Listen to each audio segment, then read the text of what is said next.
હું doctor Deepika Dave 360 degree vastu. આજે આપણે વાત કરીશું પવિત્ર શ્રાવણ માસ. પવિત્ર શ્રાવણ માસ આવી રહ્યો છે.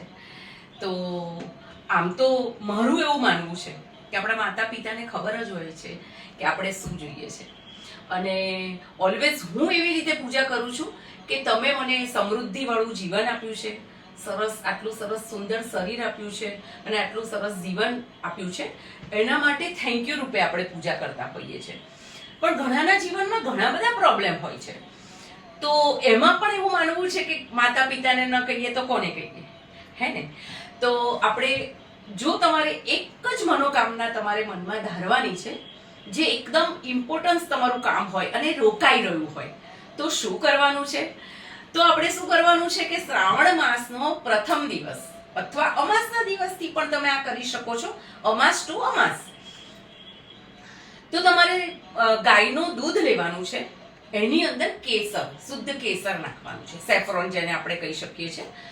તો ગાયના દૂધમાં કેસર નાખવાનું છે અને ખડી સાકર એનો પાવડર કરી દેવાનો, અને પછી એ બધું જ મિક્સ કરીને અને એક જ ધારે શિવજી ઉપર એક જ ધારે એ દૂધને આપણે અભિષેક કરવાનો છે. એ દૂધ દ્વારા કેસરવાળા અને સાકરવાળા દૂધ મિશ્રિત આપણે એનો અભિષેક કરવાનો છે, આપણી મનોકામના બોલતા બોલતા કે પ્રભુ મારું આ કાર્ય છે, તમારો આ આપણા શ્રાવણ માસનો અંત આવે ને ત્યાં સુધીમાં મારું આ કાર્ય પતી જવું જોઈએ.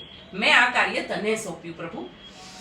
બહુ જ શ્રદ્ધાપૂર્વક કરવાથી મને આ બરાબર ખબર છે કે આ રેમેડીઝની બહુ જ સારી ઇફેક્ટ છે.